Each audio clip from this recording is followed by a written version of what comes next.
নমস্কার দর্শক বন্ধুরা, বিয়ন্ড স্পোর্টসে স্বাগত। মোহামেডান স্পোর্টিং গত ম্যাচে একটা ড্র অবশ্যই এসেছে উড়িষ্যার বিরুদ্ধে। মোহামেডানকে বর্ষ শেষে একটা কিছুটা হলেও স্বস্তি দিয়েছে, এবং তবে বিভিন্ন চোটাঘাত সমস্যা আপনারা জানেন যে ইতিমধ্যে জোসেফাজ্জে কাদেরি তো আগেই ছিটকে গেছিলো। মানজৌকি তারও হয়তো এখনও হসপিটালে আছেন, এবং কিন্তু তারও হয়তো একটা লম্বা সময় ছিটকে আছে, যদিও তাকে ছেড়ে দেওয়া প্রায় নিশ্চিতই ছিল। ফ্রাঙ্কা গতকাল ছাড়া পেয়েছিলেন, আজকে তিনি অনুশীলনে যোগ দিয়েছেন, যেটা জানালেন ক্রমশ সুস্থ হচ্ছেন তিনি। এখন একটা হালকা অসুস্থতা আছে, তবে তিনি যে 2 তারিখের ম্যাচে 3 তারিখের অ্যাওয়ে ম্যাচে খেলছেন এটুকুনি হয়তো নিশ্চিত।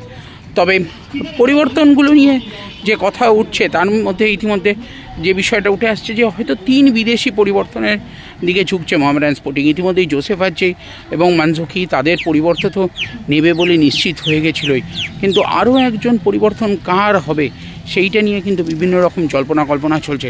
তার মধ্যে একটা জিনিস উঠে আসছে, কোনো একটা সূত্র বলছে হয়তো কাসিমভকে ছেড়ে দিতে পারে মোহামেডান স্পোর্টিং, যদিও আজকে তিনি অনুশীলনে আছেন। তবে যদি কাসিমভকে ছেড়ে দেয় সেক্ষেত্রে এখন আপনারা জানেন ইতিমধ্যে সানহুন্ডাই নিশ্চিত হয়ে গেছে। নজরে একজন আরও ডিফেন্সিভ মিডফিল্ডার সকাল থেকেই যার নাম শোনা যাচ্ছে, আব্রাহাম ওকেরে। তবে আব্রাহাম ওকেরেকে নিয়ে সমর্থকদের মধ্যে কিন্তু একটা দ্বিধা আছে, কারণ আই লিগেও কিন্তু সেরকম নিজেকে মেলে ধরতে পারেনি। 12টা ম্যাচে তার পারফরমেন্স কিন্তু সেই লেভেলের ছিল না। মূলত ফিনল্যান্ডের বিভিন্ন লিগে খেলেন, ফিনল্যান্ডের লিগে খেলেছে, এই মরশুমেও সেখানেই খেলছেন 3rd ডিভিশনে একটা। তো এই ডিফেন্সিভ মিডফিল্ডারকে আইএসএল লেভেলে নিয়ে কতটা উন্নতি করতে পারবে দল, সেটা নিয়ে কিন্তু একটা সন্দেহ থেকেই যাচ্ছে। তবে তাকে দলে নেওয়া হচ্ছে এটুকুনি এখনও নিশ্চিত নয়।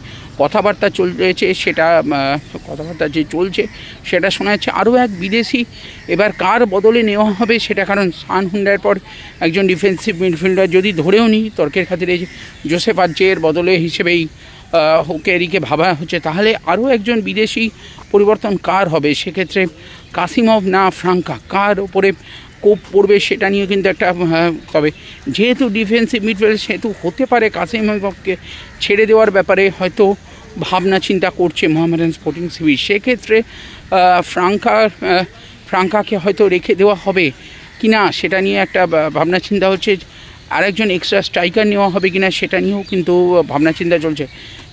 স্ট্রাইকার নিলেও প্রথমে একটা নাম শোনা গেছিলো চার্চিল ব্রাদার্সের একজন স্ট্রাইকারের কথা, কিন্তু এখন কতটা সেটা ফাইনাল হবে সেটা দেখার বিষয়। তবে কাকে নেওয়া হবে সেই সব নিয়ে কিন্তু বিভিন্ন জল্পনা চলছে মোহামেডান শিবিরে। কাসিমভকে ছাড়া হলে তার জায়গায় নেওয়া হবে না ফ্রাঙ্কাকে ছাড়া হবে।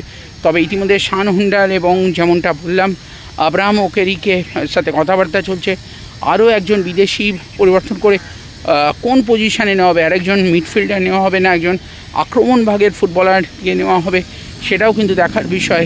কাসিমভকে ছেড়ে দেওয়া হয় কি না আলটিমেটলি মোহামেডান স্পোর্টিং কী সিদ্ধান্ত নেয় সেটাও কিন্তু আর 2-1 দিনের মধ্যে সমস্ত ক্লিয়ার হয়ে যাবে। এছাড়া বাংলা দলের ফুটবলার সন্তোষ ট্রফিতে এখন হায়েস্ট গোল স্কোরার রবি হাসদা, তাকে নেওয়ার ব্যাপারে কিন্তু অনেকটা এগিয়ে আছে মোহামেডান স্পোর্টিং। এছাড়া আবু সুফিয়ান একজন উইঙ্গার, তাকে নিয়েও কথাবার্তা চলছে মোহামেডান স্পোর্টিং কর্তাদের। আরও 2-1 জন ফুটবলারকেও কিন্তু এই সন্তোষের থেকে কিন্তু বাংলা দলে বাংলার এই ফুটবলার বা সন্তোষের আরও 2-1 জন অন্যান্য স্টেটের ফুটবলারকেও কিন্তু মোহামেডান স্পোর্টিং টার্গেট করেছে। আদৌ তাদেরকে নিয়ে কতটা সফল হবে তারা সেটা কিন্তু এখনও একটা দেখার বিষয়, দেখাই যাক।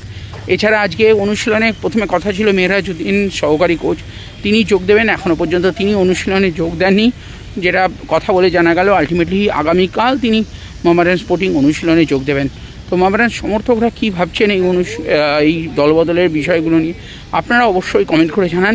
আর ভিডিওটা ভালো লাগলে বিয়ন্ড স্পোর্টসকে লাইক, শেয়ার এবং সাবস্ক্রাইব করবেন।